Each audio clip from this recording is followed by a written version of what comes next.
Ayan guys, magpapalit tayo ng third gear ng Suzuki Smash 115. Paano nga ba magpalit ito mga lodi? Unang-una, kinakalas yung langis, tinatanggalan, tanggalan yung cover ng sprocket, tapos carburetor paalisin natin mga lodi, tapos yung engine bolt paalisin natin, dalawang 14 mm socket ang gagamitin natin mga lodi. Tapos to, magkakalas tayo para matanggal yung engine bolt. Bababa muna natin, tapos tuturo ko sa inyo yung pagkakalas ng makina.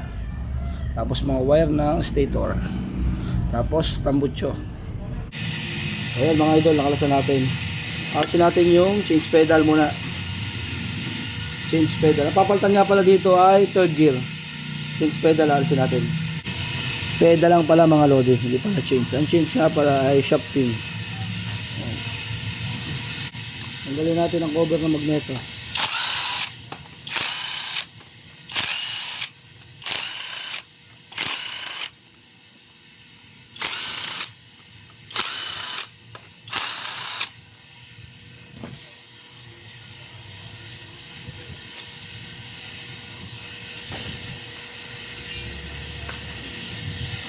Starter, ayos natin.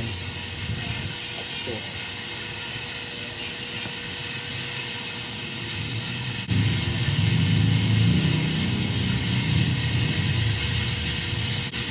Tapos check natin yung timing. Ang timing niya, ito letter T dito. Mga lodi. Yan. Tapat nyo dito. Tapos yan, marker dito nakatapat. Ayan. Ngayon magkakasa tayo ng magneto 17 mm socket. Ay puller.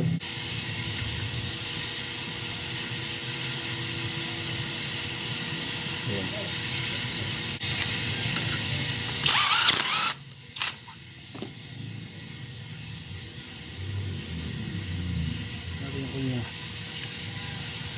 Okay na. Sabi tayo ng 4 mm Allen wrench.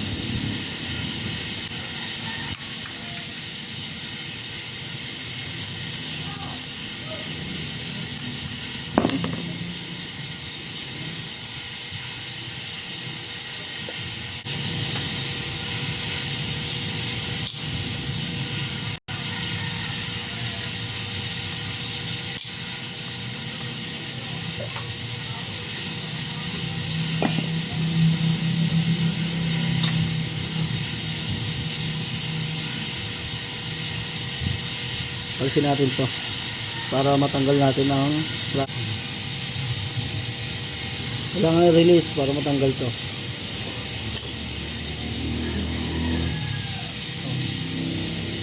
Wala kang decom sadya. Wala sa dyan decom. Tanggalin natin yung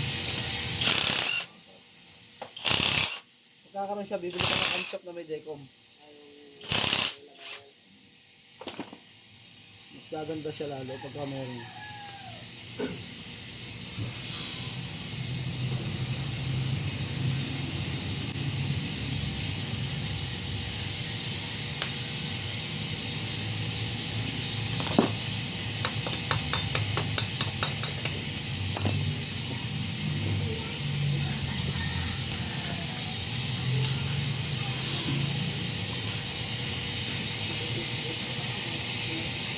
Gasang wala eh.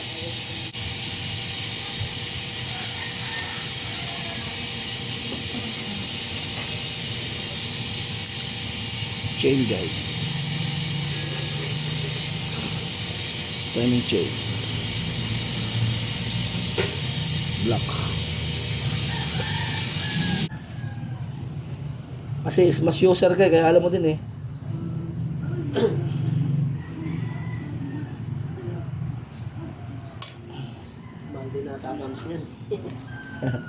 Pwede naman siya. Kailangan pati Suzuki din. Pagka bibili ka lang.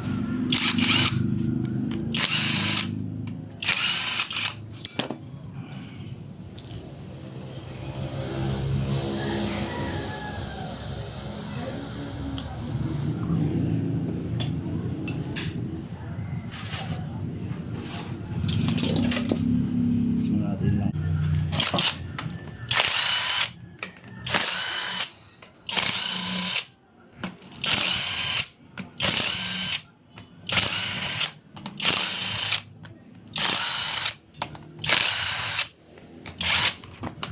siyam na tornilyo.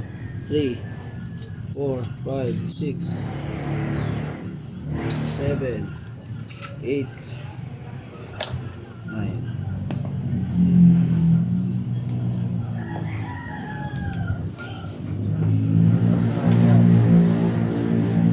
Ito.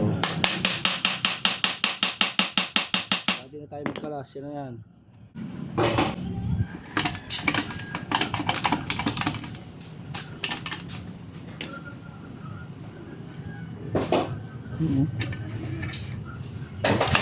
Ayun, basta.